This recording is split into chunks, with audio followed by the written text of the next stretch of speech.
Good morning, guys.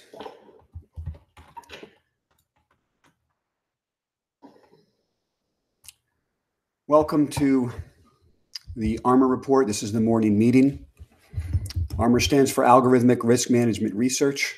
I'm Brett Rosenthal. I'm managing my own capital and that of high net worth investors using all the tools I'm sharing with you. This is a stock market investing show.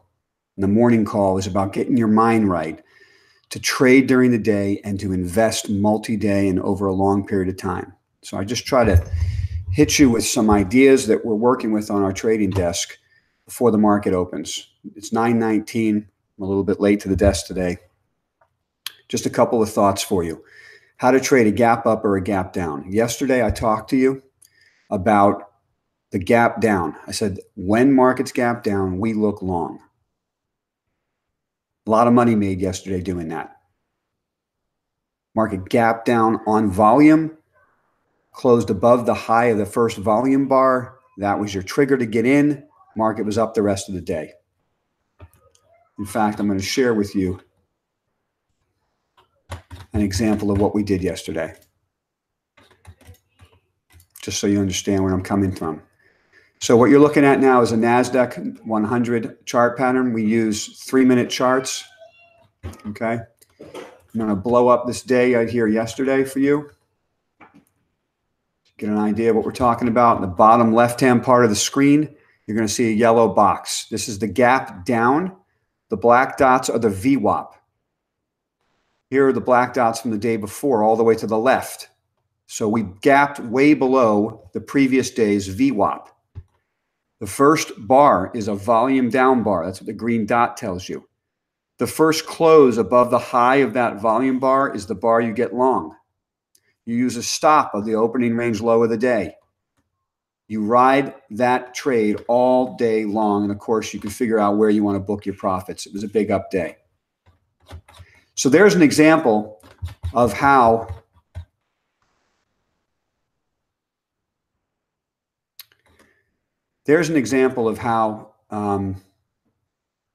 we would trade a gap down. We look for the gap down on volume, a close above the high of the first volume bar, that first volume down bar that makes a new low on the day, which in this case was the very first 3 minutes. And you're buying a close above the high of that bar, and you have a great long trade that lasts all day. Okay, this is the NASDAQ 100. Every bar is 3 minutes. The black dots are the VWAP, volume weighted average price. These are all RCM indicators. So we took traditional VWAPs and we infuse our own volatility components to come up with what we think are more effective volume weighted average prices. And you can see the market literally follows up, comes back and touches the VWAP, never goes below it, came back and touched it right here at between 230 and 245, never closed below it, and then ripped higher. VWAPs are very important. The green lines above and the red lines below are Fibonacci extensions from the opening range. Okay. So now what do we have? We don't have a gap down. We have a gap up this morning. Does that mean I'm going to be out there shorting? Not necessarily. It's possible it'll work today. I've already got some short positions on. I've got a couple of puts out there. I'm looking for the market to reverse. We're right at the top of the downtrend. So as I spoke to you the other day, what we look for is a break above the trend for over 3 days or over 3%. Okay, if that happens, then we'll begin changing our perspective on this market and we'll start to think maybe 2019 will be a good year. Up until now, I know it's been a great start to the year, but that doesn't really mean much. I mean, here's a statistic that's completely meaningless, but it'll just give you the point that I'm making here. The first 2 weeks of the year, this is the best first 2 weeks of the year for small caps since 1987, right? I mean, how'd that work out? You see what I'm saying? Now, I know that's a ridiculous statistic because it's just coincidence. It just happens to be 1987. But it is worth saying it just so you understand that you don't have to race out there and pile into the market because it happens to be up in the first 2 weeks. The market was overextended on the downside at the end of the year, and it's recorrecting to the upside right now. And somewhere in the middle is the normal market. And so what I'm looking for on this move right up to the downtrend is signs of a reversal showing up that will get the sell-off to retest the low.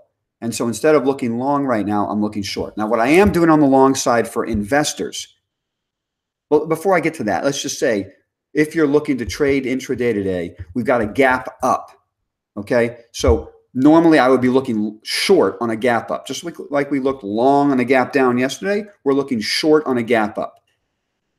Okay, but I'm kind of laying in more multi-day investment shorts here, so I'm not going to be day trading short. But if you guys are cash at the end of every day, the way we would look at it is looking short on a gap up. We're looking for reasons. We're looking for the opening range to break to the downside, and we want to catch that gap closure. We're looking for mean reversion on our desk. That's where the highest probability of success is, and the reward is enormous versus the risk you're taking. And then just to wrap up from the long side for multi-day longs, I'm not willing to run out there and buy a lot of things in this run-up, but I will remind you that we are at the very beginning of a cannabis investing super cycle. It's going to last 1, 3, 5, 10 years. It's going to be one of the greatest places to have money in the next decade. So what I'm doing is I'm selling puts on stocks that I like at prices where I'm willing to be put the stock, okay? If the market just keeps going up and we're higher than those strikes by the third Friday in February, I get to collect the premium and I'll write some more puts, okay? If the market implodes, comes back to the lows, and I get put the stock, I'm happy with that. See, I don't just write puts to write puts. I literally want to get into the position, and I'm writing puts at a price where I want to build my position. And I'm collecting premium. And because these stocks are so volatile, there's a lot of premium. So it's a real nice trade and a good way to be involved on the long side, right? But at prices that I'm willing to pay. So that's something for you all to think about. All right, listen, have a good day trading out there. I'll talk to you again at 12 o'clock if I can. I've been in meetings and I'm constantly working on this new algorithm to trade the market intraday, which I'll share with you when it's complete, and I'll give you all the numbers. But it's been an intensive process, so I'm not sure I'm going to make it again at 12 o'clock. But if I can, I will. All right, guys, listen, have a good day of trading, and I'll talk to you later. Thanks for listening.